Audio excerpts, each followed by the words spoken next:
Էյվի թատրոնը վերադարձել է եվրոպական հյուրախաղերից։ Ինչ է ներկայացվել եվրոպական լսարանին, ինչպես են անցել հյուրախաղերը, հանդիսատեսի և ընդհանրապես թատրոնի և հետագա ծրագրերի մասին կխոսենք մեր հյուրերի հետ։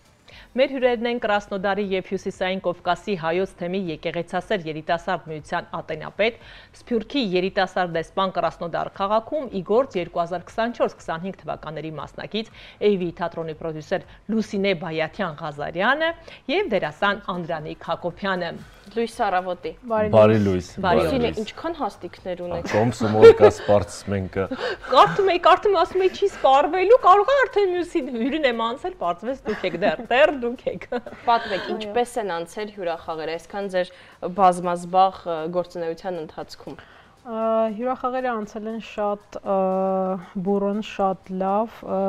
հետաքրքիր, հանդիսատեսը մեզ շատ ջերմ է ընդունել բոլոր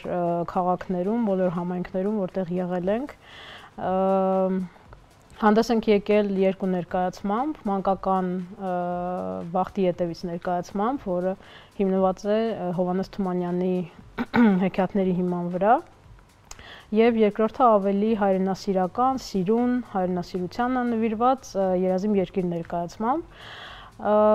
Երկու ներկայացումներն էլ խաղացել ենք համայնքային դահլիճներում, Սոֆիայում, Բուխարեստում և Վիեննայում, և բոլոր տեղերում էլ շատ ջերմությամբ հանդիսատեսը ընդունել է, անկախ նրանից, որ որոշ դեպքերում կար նաև հայոց լեզվի խնդիր, հատկապես երեխաների դեպքում հասկանալու, այո, բայց մենք գտանք շատ հեշտ լուծում, ենթագրեր պատրաստեցինք երեխաների համար, և նույնիսկ կան երեխաներ, որ քույր ու եղբայրով հետևում էին, ավագ քույրը թարգմանում էր, այո, փոքր եղբոր համար, և շատ հետաքրքիր անցավ։ Ես տեսնում եմ Անդրանիկը բավականին տպավորված է եկել, որովհետև անհամբերությամբ սպասում է, հետևում է ամեն բառին Լուսինեի, թե նա ինչն է բաց թողում, ինչը պետք է ավելացնի, խնդրեմ։ Հա չէ, հետաքրքրությամբ լսում եմ ես։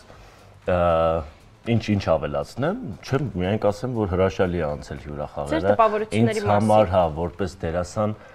շատ հետաքրքիր էր խաղալ տարբեր երկրներում գտնվող հայ համայնքի համար։ Հրաշալի անցավ։ Ըստ էության գուցե նաև մի քիչ տարբեր մտածողություն ունեցող, իրարից ամեն դեպքում ինչքան էլ սփյուռք ասենք տարբերվում են։ Մի քիչ կա տարբերություն մտածելակերպի, բայց հիմնականում բոլորը մեր հայերն են, մեր հայկական մտածելակերպի, մեր հայերն են։ Ինչպիսին էր արձագանքը հանդիսատեսի, ինչպես ընկալեցին, ինչպես ընդունեցին, ինչ հետադարձ կապ ստացաք նրանցից։ Հանդիսատեսը, ինչպես ասեցի, շատ ջերմ ընդունեց և մենք կրկին հրավերներ ստացանք, այսինքն ինչ-որ կապեր ձեռք բերեցինք, պայմանավորվածություններ, կրկին այնտեղ հանդես գալու։ Շատ ուրախ ենք, որ այդպես ընդունեց հանդիսատեսը։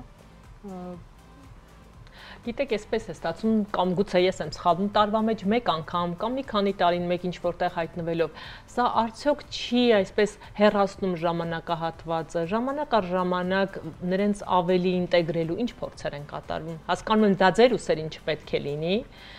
բայց եւ ավելի սերտ պահելու Հայաստան, հայերեն, հայկական մշակույթ այդ կապը։ Այո, եւ միանշանակ այս տարբերակներով հյուրախաղերի միջոցով այդ կապը ավելի ու ավելի է շատանում, այդ կամուրջը ավելի ամրապնդվում է Հայաստան, Սփյուռք, ինչի մենակ Սփյուռք, նաև Ռուսաստան։ Նայել է, Սփյուռք ամեն դեպքում ուղղակի ավելի շատ հայեր են այստեղ։ Սփյուռք ասելով ավելի շատ որ հասկանում ենք Եվրոպա եւ ԱՄՆ, դրա համար էլի։ Հեռավոր Սփյուռք։ Հեռավոր Սփյուռք, այո։ Չէ, իրականում ինչպես բոլոր համայնքներում մենք զգացինք կարիքը այս մշակութային համագործակցության, այս մշակութային կամուրջը ստեղծելու և սրա վրա հիմնվելով մենք արդեն հետագայի համար նաև պլաններ ենք կազմում, ունենք 2026-ին արդեն պլանավորած շատ նույնպես հյուրախաղեր, բուրըն գործունեություն, իհարկե փակագծերը առայժմ չենք բացի, որպեսզի դա անակնկալ մնա, բայց ամեն համայնքում հատկապես այն, ինչ վերաբերվում է կրթական հարցերին, այն, ինչ վերաբերվում է երեխաներին, այս մշակութային կրթական կամուրջը Հայաստան և Սփյուռքի մեջ կապելու հետ կապված, շատ կարևոր էր եւ շատ ջերմորեն ընդունվեց բոլորի կողմից։ Կարևոր բան եմ ուզում ավելացնել, որ որտեղից որ քաղաքից դուրս եկանք, մեզ ասում էին էլի ենք սպասում։ Այո, լավագույն բանն է դա։ Այո, այո։ Հա։ Որտեղ են ձեզ շատ ավելի բուրըն, շատ ավելի ջերմ ընդունել, եթե իհարկե գիտեմ տարանջատելը լավագույն որոշումը չէ, բայց որտեղից եք ամենաջերմ տպավորությունները ստացել եւ որտեղ դուք կցանկանաք վերադառնալ։ Ես միանշանակ բոլոր տեղերն էլ կուզենամ վերադառնամ, որ այդպես ասեմ տարբերություն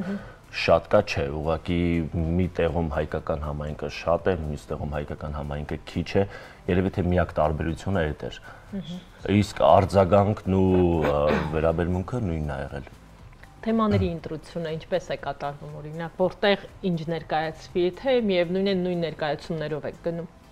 Այս անգամ 3 երկրներում էլ հանդես եկանք նույն ներկայացումներով եւ հիմա նոյեմբերի 15-ին 16-ին Ռուսաստանում նույնպես հանդես են գալու այդ երկու ներկայացումներով՝ Երազիմ երկիր եւ Բախտի ետևից։ Բայց ունենք նաեւ նոր նախագիծ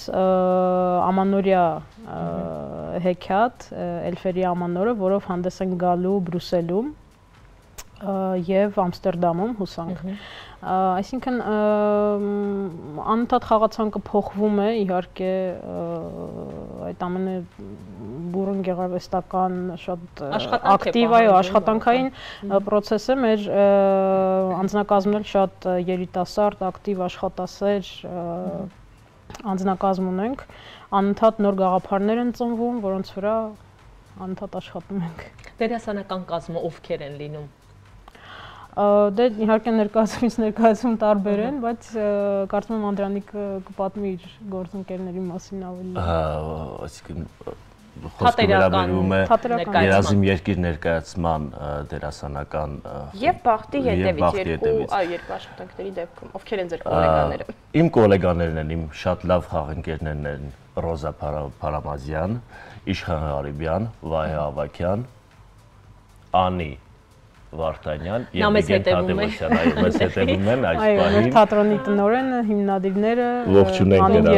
նաեւ այսպես կադրից դուրս գտնվողներին այն մարդկանց, որոնց շնորհիվ է նաեւ ամբողջական ներկայացումը ստացվում։ Պատմեք նաեւ թատրոնի մասին, գործունեության մասին, ինչ նախագծեր են սպասվում, ոնց է հիմնվել թատրոնը, որտեղից է ծագել գաղափարը։ Անի կարող է գաս։ Կառուցողական առաջապես պարզապես հիմա հնարավոր չէ այսպես թատրոնը հիմնվել է մի շատ կարևոր գաղափարի շուրջ, զարգացնելու Եղվարդ քաղաքի մշակութային կյանքը եւ հիմնել են Անի Վարդանյան Անին եւ Վիգենը Թադևոսյան, ամուսիններ, դերասաններ, վարակիչ պետք է լինի։ Այո, եւ թատրոնը հիմնվել է 21 թվականին, պատերազմից հետո շատ ակտիվ գործունեություն է սկսել Եղվարդ քաղաքում եւ նաեւ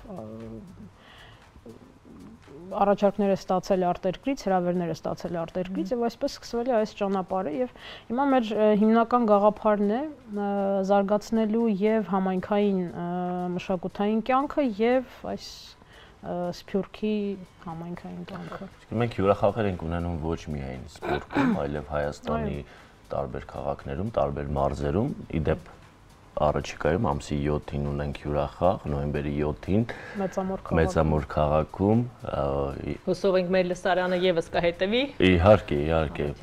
Խրախուսում եմ բոլոր նրանց, ովքեր հենց հիմա մեզ նայում են, գնել տոմս եւ գալ նայելու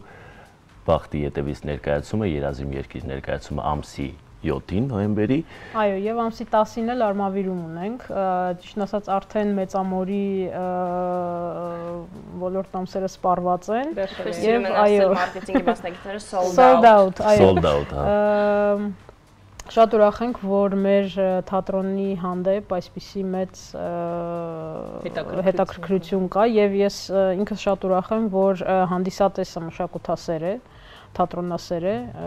եւ գրեթե բոլոր տեղերում ունենում ենք ամբողջությամբ լի դահլիճներ։ Ձեզ ցանկանում ենք լեփլեցուն դահլիճներ, նորանոր խաղացանկեր, այնպես որ հաջողություն ձեր սկսած գործին։ Շնորհակալություն, որ մեզ հյուր եկաք, ձեզ իսկապես անխափան ելույթներ, հրաշալի առաջնախաղեր եւ թող իսկապես բոլոր մարզերում, բոլոր քաղաքներում սփռվի այդ դրական եւ գեղեցիկ շունչը։ Շնորհակալություն։ Շնորհակալություն։ Հաջողություն ենք մաղթում, սիրելի հեռուստադիտող, լավ օր։